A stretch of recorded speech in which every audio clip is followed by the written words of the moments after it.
Assalamualaikum warahmatullahi wabarakatuh. Perkenalkan, nama saya Nabila Salsabila, NIM 211411 dari Fakultas Ekonomi dan Bisnis Islam, jurusan Ekonomi Islam, Program Studi Perbankan Syariah semester 1 kelas B. Tujuan saya membuat video ini adalah untuk memenuhi tugas akhir semester yang diberikan oleh Bapak Jepri Tarantang selaku dosen pengampu pada mata kuliah pengantar Tata Hukum Indonesia. Di sini saya ingin menjelaskan atau mempresentasikan artikel yang telah saya buat dengan judul Penyelesaian Masalah Sengketa Perbankan Syariah di Indonesia.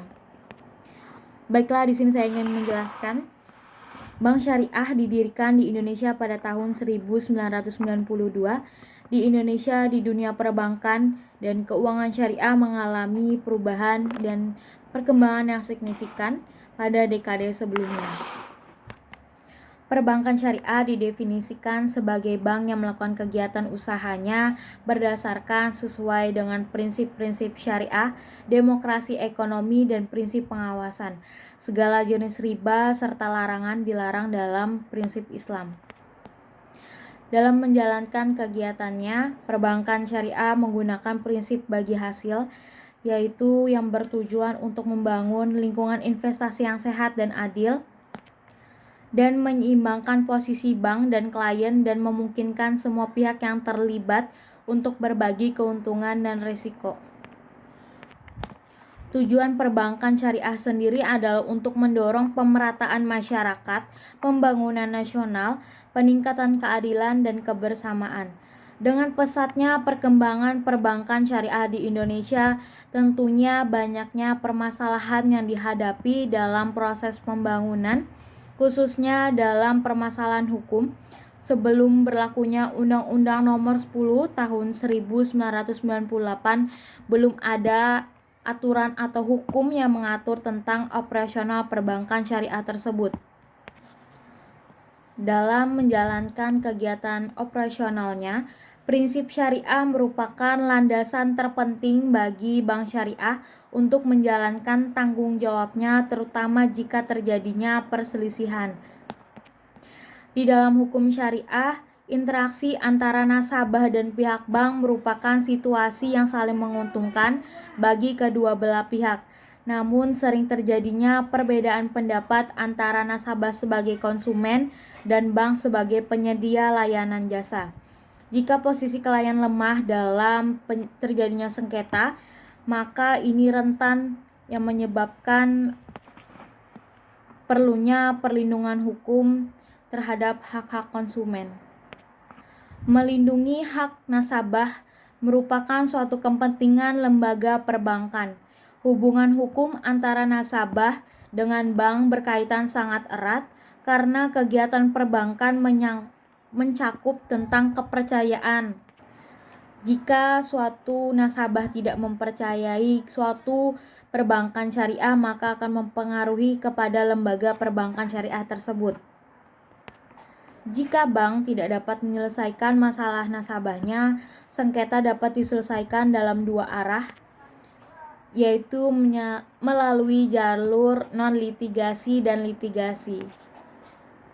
Berdasarkan pasal 55 ayat 2 Undang-Undang Perbankan Syariah mengatur bahwa penyelesaian sengketa dapat dilakukan melalui dengan beberapa cara. Yang pertama, negosiasi, konsiliasi bank, Komisi Arbitrase Nasional Syariah atau Basarnas, atau pengadilan arbitrase lainnya, pengadilan agama dan pengadilan dan lingkungan peradilan umum.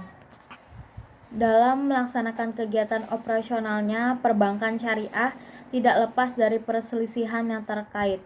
Perselisihan perbankan syariah timbul sehubungan dengan perselisihan yang disebabkan oleh berbagai hal, terutama karena adanya benturan kepentingan antara kedua belah pihak.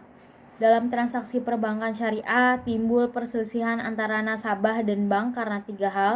Yang pertama, adanya perbedaan akad yang disepakati kedua belah pihak. Yang kedua, adanya perselisihan dalam transaksi yang sempurna. Yang ketiga, adanya salah satu pihak yang merasa dirugikan.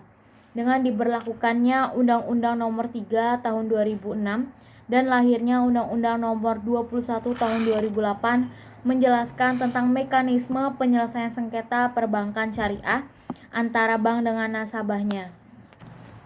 Berdasarkan Undang-Undang Nomor 21 Tahun 2008 menyatakan bahwa kesepakatan penyelesaian dapat dilakukan dengan dua cara. Yang pertama melalui proses di luar pengadilan dan yang kedua melalui proses pengadilan. Terdapat pula 3 peraturan perundang-undangan yang mengatur penyelesaian sengketa di industri perbankan. Yang pertama pasal 49 Undang-Undang Nomor 3 Tahun 2006 tentang Peradilan Agama, pasal 55 Undang-Undang Nomor 21 Tahun 2008 tentang Perbankan Syariah, dan putusan Bank Indonesia Nomor 9.9-PBI-2007 tentang prinsip syariah dalam pelaksanaan kegiatan penghimpunan dana dan pelayanan bank syariah. Forum penyelesaian masalah sengketa perbankan syariah berkenaan dengan hukum Indonesia yang mengatur penyelesaian masalah sengketa perbankan syariah. Ada 2 macam forum penyelesaian sengketa perbankan syariah. Yang pertama yaitu forum litigasi yang diselenggarakan oleh lembaga peradilan di lingkungan peradilan agama dan forum non-litigasi seperti musyawarah, mediasi perbankan, arbitrase syariah, dan pengadilan umum. Yang pertama saya akan menjelaskan forum penyelesaian non-litigasi yang termasuk musyawarah, mediasi perbankan, arbitrase syariah, dan pengadilan umum. 1. Musyawarah merupakan strategi pertama yang digunakan bank dalam menyelesaikan kesulitan adalah musyawarah atau negosiasi antara dua pihak yang terlibat. Diskusi ini hanya terjadi antara bank dan nasabahnya tanpa melibatkan pihak lainnya. Kedua belah pihak berusaha untuk mencapai solusi yang adil untuk masalah ini melalui negosiasi. Upaya musyawarah ini bersifat kekeluargaan, efisien, dan efektif. Jika musyawarah ini tidak mencapai mufakat, maka hal tersebut akan dibawa ke jalur mediasi. Yang kedua, mediasi. Mediasi merupakan suatu teknik penyelesaian sengketa dalam perbankan syariah yang memerlukan seorang mediator yang berfungsi membantu para pihak yang terkait untuk mencapai kesepakatan di antara kedua belah pihak. Tujuan mediasi bank adalah untuk membantu konsumen dan bank dalam menyelesaikan perbedaan pendapat yang mendasar. Dalam industri perbankan, mediasi ditangani oleh lembaga mediasi perbankan independen yang dibentuk oleh asosiasi perbankan. Sengketa adalah masalah yang dibawa nasabah ke lembaga mediasi perbankan setelah gagal mencapai kesepakatan dengan bank terkait setelah melalui proses pengaduan. Yang ketiga ada arbitrase syariah. Pasal 1 ayat 1 Undang-Undang Nomor 30 Tahun 1099 tentang arbitrase dan mekanisme penyelesaian sengketa. Lembaga arbitrase berperan dalam penyelesaian sengketa antara para pihak yang mengadakan akad syariah di luar pengadilan untuk mencapai penyelesaian setelah upaya musyawarah dan mediasi sebelumnya. Yang keempat, di luar pengadilan.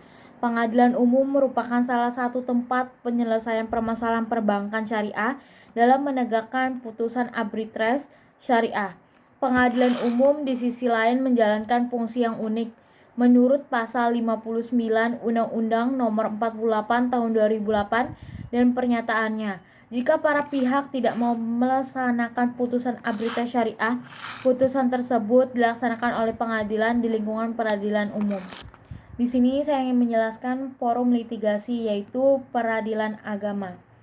Pengadilan agama memiliki kewenangan untuk penyelesaian sengketa perbankan syariah berdasarkan Undang-Undang Nomor 3 Tahun 2006, Pasal 55 Ayat 1 Undang-Undang Nomor 21 Tahun 2008 mengatur tentang penyelesaian masalah sengketa perbankan syariah yang berbunyi, penyelesaian sengketa keuangan syariah dilakukan oleh pengadilan di lingkungan pengadilan agama menurut pasal ini. Menurut pasal 49, pengadilan agama memiliki tugas dan kewenangan mengadili, memutus, dan menyelesaikan urusan antara umat Islam pada tingkat pertama dalam bidang perkawinan, warisan, wasiat, dan hibah yang dibuat menurut hukum Islam, serta sodakoh wakaf. Menurut penjelasan pasal 49I, semua nasabah lembaga keuangan syariah dan lembaga keuangan syariah atau bank konvensional yang menjalankan usaha syariah secara otomatis harus tunduk pada ketentuan ekonomi syariah, baik dalam menjalankan akad maupun pelaksanaan transaksi. Baiklah, itu saja penjelasan dari saya. Semoga dapat bermanfaat bagi kita semua. Sekian dari saya, terima kasih. Mohon maaf apabila ada salah kata, salah hilap. Wassalamualaikum warahmatullahi wabarakatuh.